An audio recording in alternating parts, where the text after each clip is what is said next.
पिता परमेश्वर को मैं धन्यवाद देता हूँ सुंदर समय के लिए, आज सुबह आपसे मिलने के लिए।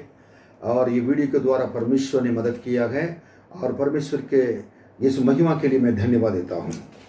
आज के मानन की विषय है और आप सफल प्रार्थना का जीवन है, और इसी टॉपिक के ऊपर आज हम लोग मनन करेंगे। कल हम लोग ने और 7 चीज़ों से और हमको बचकर रहना है, इसी विषय में टॉपिक में बोले थे, और 7 बातें जिनसे हमको बचकर रहना है। आप लोग सब लोग उसको देखे होंगे, लेकिन आज के इसके जैसा मैंने अभी कहा था, सफल प्रार्थना के जीवन है। क्योंकि कई लोग मुझसे पूछते हैं कि और पास्टर प्रार्थना करना चाहते हैं, लेकिन मेरे लिए प्रार्थना ज़्यादा देर तक कर नहीं पाते हैं, और उसके बाद मेरे लिए सब कुछ है, काम तो करते ये करते, लेकिन प्रार्थना का जीवन बहुत कम ही है। आज कई जगह पर संसार में और कलीसियाओं में प्रार्थना करने वाले लोग बहुत कम हैं। हर चीज के लिए लोग आ जाएंगे, अगर काम करने के लिए बोलेंगे आएंगे, हर चीज के लिए आएंगे, लेकिन प्रार्थना करने के लिए आएंगे तो प्रार्थना को पसंद नहीं करते लोग। उनके व्यक्तिगत जीवन में भी एक प्रार्थना का जीवन नहीं रहता है। उनके देखकर बहुत मुझे दुख लगता है। इसलिए आज मैं ना इसका कारण, उन लोग को प्रार्थना करनी शुरू करेंगे तो उसमें संघर्ष करना पड़ता है। लेकिन आज मैं ये कहना चाहता हूं, और प्रार्थना में आने वाले सारे संघर्ष को और पार करके उसके ऊपर जय पाकर प्रार्थना करने के लिए परमेश्वर के आत्मा आपको मदद करेगा। और कुछ बातों को मैं परमेश्वर के वचन से क्लियर मैं आप बताऊंगा, उसको ध्यान से अगर सुनिए, लिखिए। मैं हमेशा कहता हूं, अपने पेन ले लेना, नोटबुक लेना, और एक स्टडी के रूप में से मैं सिखाता हूँ ना प्रतिदिन। तो अलग अलग टॉपिक्स में सिखाता हूँ, और ये चीज़ आपके लिए बहुत लाभदायक होगा, आपका आत्मिक जीवन को बढ़ाएगा, आप प्रभु में बढ़ते जाएंगे। देखिए, मनन के लिए पहला वचन है रोमियो 15:30 पढ़े। हे भाइयों, हे भाइयों, हमारे प्रभु यीशु मसीह के और पवित्र आत्मा के प्रेम का स्मरण दिलाकर मैं तुमसे विनती करता हूं कि मेरे लिए परमेश्वर से प्रार्थना करने में मेरे साथ मिलकर लौलीन रहो। पौलुस कहता है कि मैं जैसा प्रार्थना में प्रार्थना करता हूं, परमेश्वर के सामने मैं जितना मैं कहना प्रार्थना में रहता हूं, और वैसे ही तुम क्या करना कि तुमसे विनती करता हूं कि मेरे लिए परमेश्वर से प्रार्थना करने में और मेरे साथ मिलकर लवलीन रहो। कह रहे कि प्रार्थना करने में, मेरे लिए प्रार्थना करने में और मेरे साथ मिलकर प्रार्थना करना है। 2 बातें क्या है कि हम लोग हैं। अब कह रहे कि आप जैसा मैं प्रार्थना करता हूं, मेरे लिए आप प्रार्थना करते हैं, लेकिन मैं चाहता हूं कि आप भी मेरे साथ क्या मिलकर और प्रार्थना करें। पौलुस का सबसे बड़ी बात है कि अपने लोगों के साथ मिलकर प्रार्थना के लिए आज करने के लिए चाहते थे।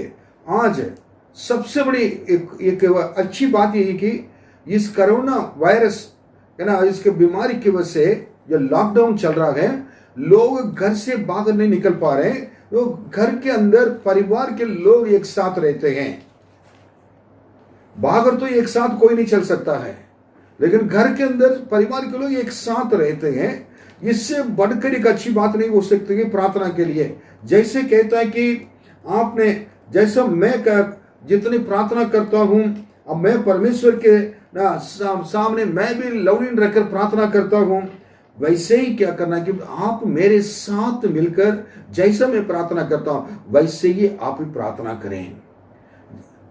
जैसे पौलुस कह रहा है कि प्रार्थना करता, आप अपने परिवार में एक दूसरे के साथ मिलकर रहकर प्रार्थना करें। पहले बात तो यही है कि वो कह रहे कि मैं परमेश्वर पवित्र आत्मा के नाम से और उनके प्रेम के निमित्त मैं, और मसीह यीशु के निमित्त, उनके मसीह यीशु के प्रेम के निमित्त मैं तुमसे विनती करता हूं। कितना नम्र दीन होकर कहता है। अगर आपको अच्छा प्रार्थना करने वाले अगर बनना हो, और प्रार्थना करने के लिए सीखना है। और कई बार हम प्रार्थना कैसे करना में आता नहीं है। सो मैं इस बातों को क्या करते हैं कि मैं देखता हूं कि कई लोग इसलिए प्रार्थना नहीं कर पाते केवल खाना रखेंगे तो खाने के सामने आंखें बंद कर ऐसे करेंगे प्रार्थना करने के बाद क्या करेंगे, बस वो क्या उन्होंने प्रार्थना किया अपनी संतोष के लिए। सोने के समय क्या करते कि प्रार्थना करते, और थोड़ा सा वो बिल्कुल बैठ कर क्या करेंगे, प्रार्थना करेंगे। वो प्रार्थना किस लिए मुझे भी मालूम नहीं है। सुबह उठने के बाद एक फॉर्मेलिटी के लिए प्रार्थना, अगर प्रार्थना बिना घर के बाद कहीं जाएंगे तो शांति नहीं रहेगी दिल में। आप अपनी शांति के लिए, शांति पाने के लिए और अपने संतुष्ट के लिए प्रार्थना नहीं करना है। प्रार्थना एक ऐसी चीज है, परमेश्वर के साथ है ना, आप एक संपर्क क्या चुना, पर प्रार्थना के द्वारा आप एक संबंध जुड़ जाता है। आप परमेश्वर प्रार्थना में एक टेलीफोन में जैसा बोलना सुनना होता है, वैसे ही क्या करेंगे, एक लाइन में दोनों कनेक्ट हो जाते हैं। आपके साथ एक संगति हो जाता है, एक संपर्क हो जाता है, एक संबंध हो जाता है, एक फेलोशिप हो जाता है। When you pray to God, Jesus, you have an intimate connection, or the intimacy you maintain with Him in your prayer. प्रभु के साथ पास आ जाते हैं, आप बोलते हैं वो सुनते हैं, वो बोलते हैं आप सुनते हैं। कितना आनंद की बात है। यही चीजें लोग नहीं कर पाते हैं। कई लोग के जीवन प्रार्थना रहित जीवन है। क्या परमेश्वर की, इसलिए परमेश्वर के वचन को समझ नहीं पाते हैं, परमेश्वर के भेदों को समझ नहीं पाते हैं। कुछ बातें मैं बताना चाहता हूं आज, जो बताने कुछ पॉइंट्स हैं, इसको दो भाग में करूंगा, पार्ट 1 पार्ट 2 में करूंगा। मैं सब आप इन्हें बता नहीं पाऊंगा। ये है, आपको क्या प्रार्थना करने में इससे परेशानी हो रही है, और आप पर प्रार्थना करने पर प्रार्थना की जीवन आप अपने जीवन में क्या कर रहे, मेंटेन नहीं कर पा रहे हैं, प्रार्थना रहित जीवन बिता रहे हैं, कुछ चीजों को आपको करना है। और नंबर 1, अपने समय नियुक्त करने के लिए योजनाएं बनाएं। अगर आपको प्रार्थना करना, अपने समय को नियुक्त करने के लिए योजना बनाना जरूरी है। कई लोग समय नियुक्त नहीं करते हैं, एक फॉर्मेलिटी प्रार्थना, जगह भी है उठे, जैसे जा रहे इधर से इधर घर से ऑफिस जाने के समय याद आ गया, वो प्रार्थना नहीं किया, थोड़ा 2 मिनट 1 मिनट प्रार्थना ले लिया, प्रभु आप ऑफिस जा रहे हैं, आप मेरे साथ आइए। प्रभु आएंगे क्या? प्रभु के का नौकरी समझकर हम लोग क्या करते हैं, इसी प्रकार प्रार्थना करते हैं। वो पिता है, उनसे बात करें, उनके साथ बैठना पड़ेगा, बात करना पड़ेगा। पहली चीज अपने समय को क्या करना है, नियुक्त करके रखना है, और समय नियुक्त करने के लिए योजना बनाएं। वचन मरकुस 1 अध्याय 35वां वचन पढ़िए। भोर को दिन निकलने से बहुत पहले वह उठकर निकला और एक जंगली स्थान में गया और वहां प्रार्थना करने लगा।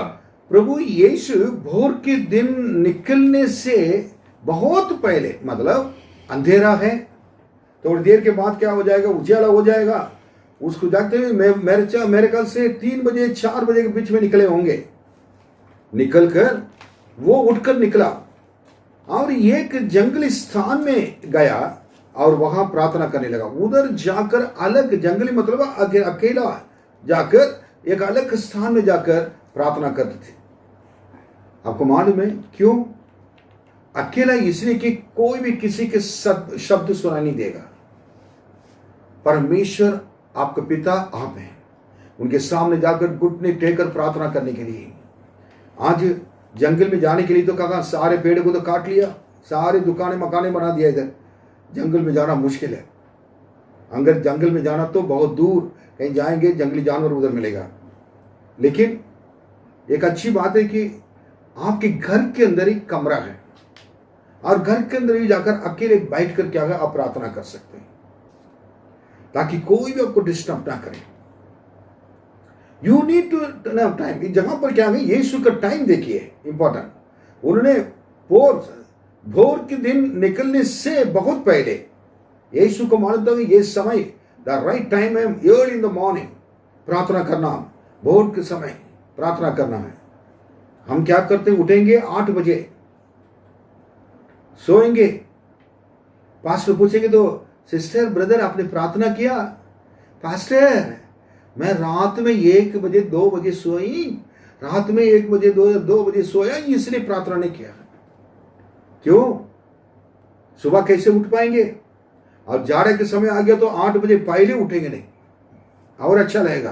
कंबल के अंदर आराम से रजाई के अंदर सोकर उठेंगे 10 बजे 11 बजे उठकर क्या करेंगे? ब्रश करके खाएंगे। नो, यीशु मसीह प्रभु यीशु बहुत दिन निकलने से पहले, बहुत पहले एकांत जगह पर और परमेश्वर का आवाज सुनाई दे, परमेश्वर से बातें करने के लिए कोई रुकावट नहीं था, किसी चिड़िया की आवाज तक नहीं आती थी।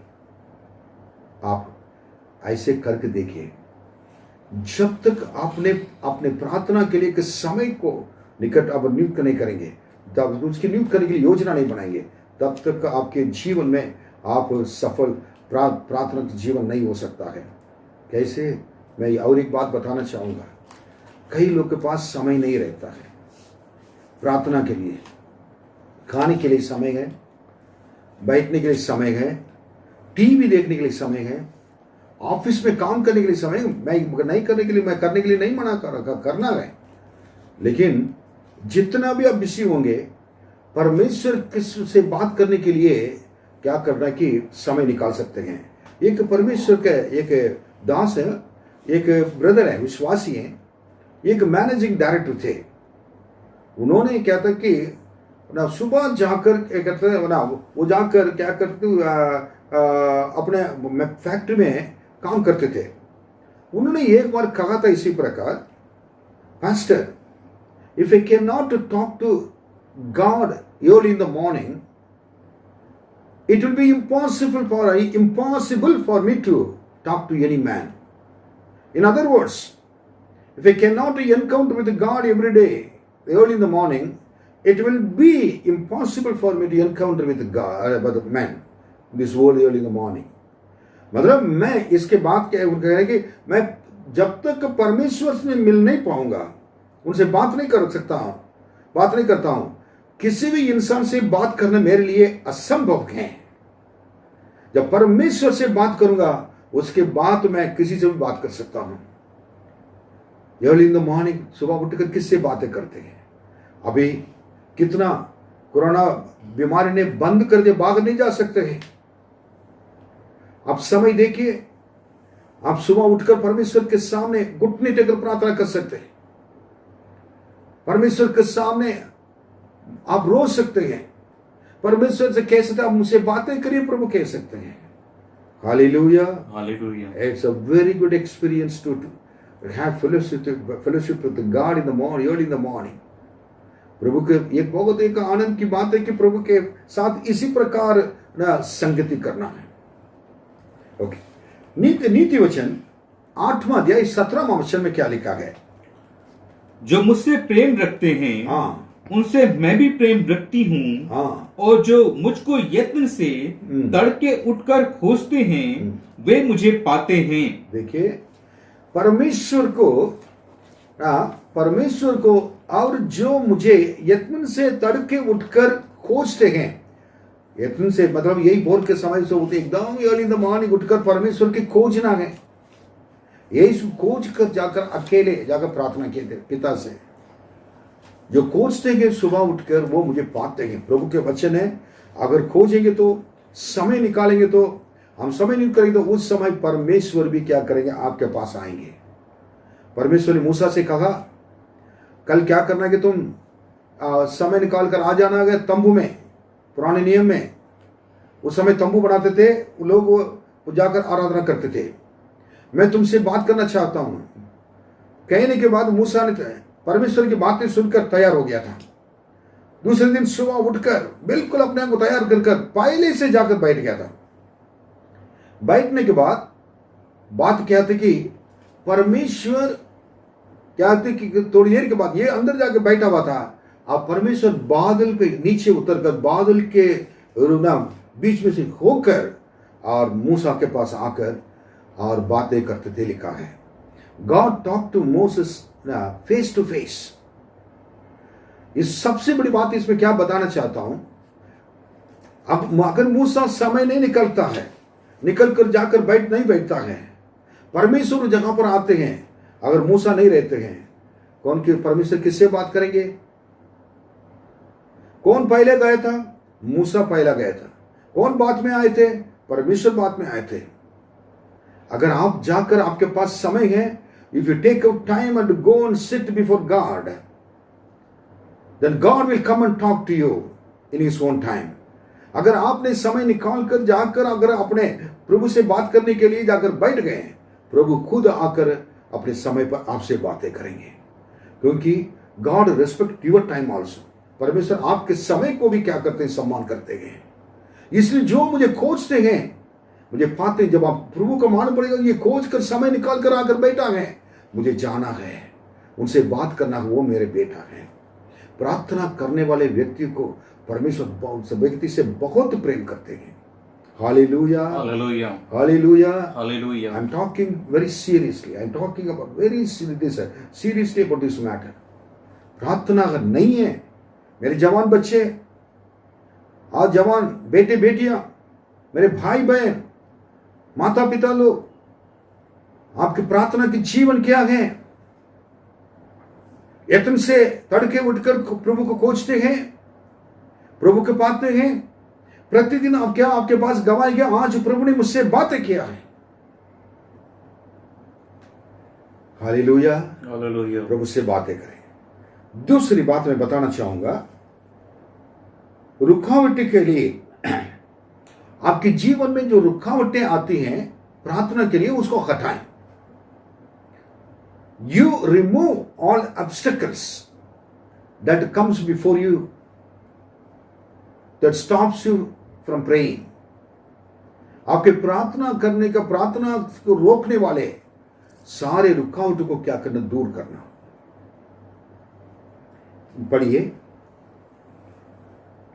उत्पत्ति की किताब, the book of genesis chapter 32 और 23 and 24 वर्स। अब उत्पत्ति 32वां अध्याय, उसमें 23 और 24वां वचन पढ़ेंगे।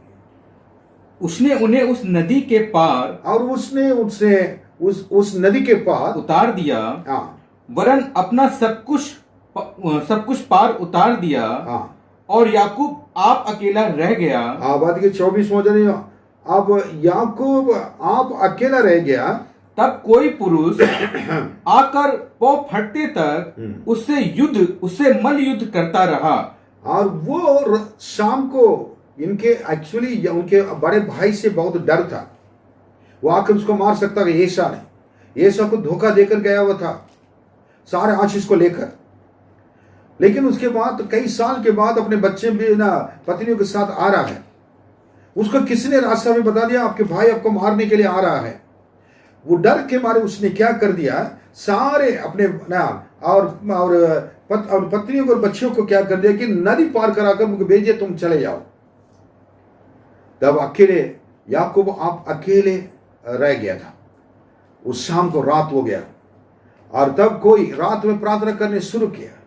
जब प्रार्थना कर रहा था, और उसके बाद और प्रार्थना में कोई पुरुष आकर वह और क्या बोलते हैं कि पाँव पटने तक या मल्लयुद्ध करता रहा, लिखा है। अब मालूम है पाँव पटने तक मतलब क्या है कि सुबह होने तक और पूरी रात उनके साथ क्या है, वो मल्लयुद्ध करता रहा, लड़ाई करता रहा। ये क्या लड़ाई है? पहले रुकावट क्या है? पहले बातें तो प्रार्थना के लिए उन्होंने कहा था कि अपने पत्नियों को, बच्चों को उन्होंने क्या कर दिया कि वो जाकर एक सुरक्षित जगह पर रख दिया, रखकर ये परमेश्वर से बातें करने जा रहे कि मुझे कोई रुकावट नहीं आना चाहिए। आपको आप प्रार्थना कर, अगर एक समय निकालकर अगर प्रार्थना कर रहे हैं, समय निकालकर आप बाइबल पढ़ रहे हैं, समय निकालकर कलीसिया जा रहे हैं, दूसरे लोगों को मालूम होना चाहिए इस समय आप प्रार्थना करेंगे, इस समय आप बाइबल पढ़ेंगे, इस समय आप कलीसिया जाएंगे। कई लोग कह रहे हैं, मैं कुछ लोग मेरे पास कह रहे थे ऐसे बातें करें, क्यों ब्रदर आप चर्च नहीं आए? पास्टर मैं चर्च आने के लिए था, तैयार हो रहा था, मेरे रिश्तेदार आ गए हैं। क्या रिश्तेदार को मालूम है कि आप क्रिश्चियन, आप प्रार्थना करने वाले, चर्च जाने वाले, अगर रिश्तेदार आपके बारे में अच्छी तरह कर जानते हैं कि एक तो चर्च के पहुंच जाने से पहले आ जाते हैं, एक दिन के पहले आपके घर पे आ जाते हैं और तो बाद में आते हैं, कैसे आप परमेश्वर के भवन में आने से कोई रिश्तेदार आपको रोक सकता है? कोई ऐसे वस्तु, कोई भी दोस्त लोग आकर रोक सकते हैं, कोई ऐसे अर्जेंट काम आकर रोक सकता है। इसका मतलब परमेश्वर का आप तक कोई इतना प्यार है ही नहीं। कोई लोग जानते हैं कि आपके प्रार्थना के बारे में नहीं जानते हैं। यूहन्ना 18 अध्याय में पढ़कर देखें तो बताना चाहता हूं, यीशु को पकड़ने के लिए आ रहे थे, पकड़ने के लिए बहुत मुश्किल था इन लोग को, तब ढूंढ रहे थे यीशु को पकड़वाने के लिए। यीशु के चेले में एक था, 12 चेले में यहूदा इस्करियोत, वो यीशु को जो पकड़वाने के लिए पकड़ने के लिए ढूंढ रहे थे, उनके पास चला गया था। उनके पास जाकर ये कहने लगा, आप यीशु को ढूंढ रहे ना, मुझको मालूम है इस समय यीशु कहां होंगे। तब उन्होंने कहा था कि कैसे भी यह मालूम है, हम लोग तो रात दिन पूरे कितने दिन से ढूंढ रहे, नहीं मिल रहे, मुझे मालूम है यीशु मसीह इस समय कहां मिलेंगे। कैसे? 18 अध्याय पढ़कर देखिएगा कि 3 वचन को पढ़कर देखिए, आपको पता चलेगा। लेकिन उन्होंने कहा यीशु इस समय गेत्सेमनी बाग में, बगीचे में, क्या उस भाग में क्या करेंगे? वो जाकर प्रार्थना कर रहे होंगे। यीशु के प्रार्थना के जीवन के बारे में वो जानता था, यीशु इस समय क्या करेंगे। लोग आपके प्रार्थना के जीवन के बारे में जानना जरूरी है, आप कितने आप प्रार्थना करने वाले हैं, और आपको कोई डिस्टर्ब नहीं करेगा। अगर मान लो डिस्टर्ब नहीं करना चाहिए, कलीसिया आ रहे तो आपको कोई भी रुकावट, कोई भी चीजें आकर क्या उस दिन रोक दिया आप कलीसिया में, बहुत शर्म की बात होगी। हमारे परमेश्वर के कलीसिया में आने के लिए रुकावट हमें क्या आ जाता है, हम लोग रोक लेते हैं, हमारे प्रार्थना के जीवन को रोकने के लिए चीजें आ जाते हैं। और आपके जीवन परमेश्वर के साथ सही संपर्क में, संबंध में रहना जरूरी है। इसलिए इन्होंने अपने लोगों को क्या कर दिया कि किनारे कर दिया कि आप जाकर रहो, मैं प्रार्थना करना चाहता हूं। तब उन लोग भी समझदार थे, ये ना याकूब प्रार्थना करने जा रहे हैं, उनको डिस्टर्ब नहीं करना चाहिए। तब परमेश्वर आए। अगर आप प्रार्थना करने के लिए समय निकालकर सारे रुकावट को दूर करके आप जाकर प्रार्थना करने के लिए तैयार रहेंगे, परमेश्वर खुद आकर क्या करेंगे, आप मिलेंगे। परमेश्वर मिलने के बाद वो नहीं छोड़ रहा था, प्रार्थना में मल्लयुद्ध कर रहा था। प्रभु जी जब तक मुझे आशीष नहीं देंगे तो मैं आपको नहीं छोड़ूंगा। आगे नीचे पढ़कर देखिएगा, आपको पता चलेगा, जब तक आप नहीं छोड़ेंगे, जब तक आशीर्वाद नहीं देंगे, मैं आपको नहीं छोड़ूंगा। फिर सुबह सुबह ना परमेश्वर उनकी प्रार्थना सुन लिया, सुनकर उसके बाद परमेश्वर उनके साथ वाचा बांधा। मैं चाहता हूं आपके व्यक्तिगत प्रार्थना के जीवन में प्रतिदिन परमेश्वर के साथ वाचा बांधें। परमेश्वर आपको ना आपके भविष्य के बारे में बताएं, आपके जीवन के बारे में बताएं, आपके परिवार के बारे में बताएं, आपके नौकरी के बारे में बताएं, आपके विवाहित जीवन के बारे में बताएं, आपके जीवन में हर पढ़ाई के बारे में बताएं, आपके आत्मिक जीवन के बारे में बताएं। प्रभु ने मुझे कहने की वजह से तो मैं लखनऊ आया हूं सेवा के लिए। अगर प्रभु नहीं कहा होता मैं जहां पर आकर इतने साल रह पाता। मैं एक सेवक बनकर आने के कारण ही मेरे प्रभु गए, मुझसे कहने की वजह से।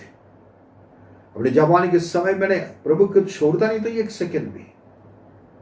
एक चीज मालूम है, आज मेरे यीशु मेरे बिना रह नहीं सकते, मैं यीशु के बिना रह नहीं पाऊंगा। उसके लिए कुछ भी कुर्बानी करना पड़े, मैं यीशु के बिना रह नहीं पाऊंगा। कहने से भी मुझे इतने साल के अनुभव में प्रभु ने अपना, आज मैं कह सकता हूं मेरे बिना भी यीशु नहीं रह पाएंगे। मेरे प्रियो, यीशु के साथ रहने के लिए कोई भी रुकावट, आपको प्रार्थना के जीवन को रोकने वाले कोई भी घृणित वस्तु को हटा दे। प्रभु यीशु आपको बहुत आशीष देंगे। Hallelujah, hallelujah. और एक वचन पढ़कर मैं खत्म करेंगे, और इसमें एक वचन पढ़ेंगे, मत्ती 14 और 22-23 वचन भी पढ़ करेंगे। तब उसने तुरंत अपने चेलों को नाव पर चढ़ने के लिए विवश किया कि वे उससे पहले पार चले जाएं, जब तक वह लोगों को विदा करे। वह लोगों को विदा करके प्रार्थना करने को अलग पहाड़ पर चला गया। चेलों को परमेश्वर ने एक बस 6 लोग को प्रभु ने अलग जगह पर भेज दिया। प्रार्थना करने के लिए चाहते थे, पिता से प्रार्थना करने बात करने के लिए चाहते थे। उसके बाद क्या है कि उन्होंने है ना अकेले जाकर, इसको रुकावट कौन थे? चेले थे। याकूब को रुकावट कौन था? परिवार था। और जब तक हमें सारे जिम्मेदारी में रहेंगे उसको अलग तरह से करना है। यीशु ने बहुत अच्छा अरेंजमेंट किया। आप लोग नाव दिया उनको बैठा दिया, आप चले जाओ। ये प्रभु यीशु जिम्मेदारी को भी पूरा किया था। उसके बाद बैठकर प्रार्थना करने लगे। उन्होंने ये अकेले जाकर पिता से प्रार्थना, उनकी प्रार्थना के जीवन में कोई भी नहीं होना चाहिए। आज सबसे बड़ा प्रॉब्लम मालूम है, ये मोबाइल है। प्रार्थना के बगल में ये भी बैठा रहेगा। जब आप प्रार्थना में शुरू करेंगे टिंग टिंग टिंग टिंग टिंग होगा, वो तुरंत क्या है, हेलो प्रार्थना करें, हेलो। हाँ, हेलो तो परमेश्वर से बात करना ना। इसे मैसेजेस, व्हाट्सएप, फेसबुक, सारी चीजें, रात दिन लोग इसके अंदर बैठे रहते हैं। प्रार्थना को परमेश्वर से बातें करने वाला है नहीं। परमेश्वर यीशु, अब देखिए कितना उन्होंने प्रभु ने किया था कि अपने 6 लोग को किनारे कर दिया। आप चले जाओ, समुद्र में जाओ, झील में चले जाओ, मैं जाकर प्रणाम बोलकर उन्होंने प्रार्थना करने के लिए, उन्होंने प्रार्थना करने जा रहा हूं भी ये नहीं बता, वो जाकर अकेले पिता से प्रार्थना कर रहे थे। मैं चाहता हूं इस जगह पर खत्म करो। नेक्स्ट हम स्टार्ट करेंगे पॉइंट टू पॉइंट। इसको मैं आपको आराम से बताना चाहता हूं प्रार्थना के जीवन के बारे में। आप अपने जीवन में को प्रभु की हाथ में समर्पित करें। प्रभु मैं आपसे बात करना चाहता हूँ, मैं अकेले रहकर प्रार्थना करना चाहता हूँ। यीशु अलग पहाड़ पर चढ़ गया और सांझ को वहां अकेला था। बिल्कुल शाम को, सुबह अकेले थे, पूरे दिन अकेले थे और रात में भी अकेले प्रार्थना करते थे। और उसका शाम को भी प्रभु यीशु कर प्रार्थना करते। कितना प्रार्थना को पसंद ये करने वाले प्रभु हैं। आपका जीवन, प्रार्थना के जीवन को परमेश्वर चाहते हैं। आइए हम लोग प्रार्थना करेंगे। महान प्रभु, आपके बच्चे को मैं सौंपता हूँ यीशु के नाम में। मैं कहता हूँ अपने पवित्र हाथ बढ़ाकर छू लें। व्यक्तिगत आपसे बातें करने के लिए मदद कीजिए। आपसे बात कर कर बहुत रहस्य को जानने के लिए अनुग्रह कीजिए। अपने जीवन को पवित्र करने के लिए अनुग्रह कीजिए। आपके साथ मिलकर एक दोस्ती प्रभु जी बढ़ जाए। आप एक पिता हैं और बच्चे पिता, एक और बेटे बेटी का एक संबंध बढ़ जाए, ताकि आप उनके संग रहें और प्रभु जी ये आपके साथ रहें और दोनों को कोई अलग नहीं कर सकते। आपने यही तो यूहन्ना 17 अध्याय में प्रार्थना किया था, जैसे पिता आप हम एक हैं वैसे ही मैं, इन लोग भी हमारे साथ एक हो जाएं। यीशु कितना यह प्रार्थना में इतने आपके इच्छा है। अनुग्रह कीजिए, लोगों को आशीष दीजिए। आज एक निर्णय लेकर प्रभु जी इस मैसेज को, जो संदेश को कोई भी सुन रहा हो, एक निर्णय लेकर अपने प्रार्थना के जीवन को बढ़ाने के लिए प्रभु जी अनुग्रह कीजिए। 2 बातें मैंने बताया, समय को नियुक्त करने के लिए योजना बनाएं और रुकावट को प्रभु जी वो दूर करें, सारे बाधाओं को दूर करें। धन्यवाद। सबके संग रहिए। अब इस समय प्रार्थना करने के समय है और प्रभु जी घर के अंदर रहने, कोई भी बाहर जाने के मौका नहीं मिल रहा है। यही समय है आपके साथ मिलकर प्रार्थना करने के लिए, आपसे बातें करने के लिए, सबके जीवन में कार्य करें। यीशु के नाम में मांगते हैं, आमीन। प्रभु आपको आशीष दें, आमीन।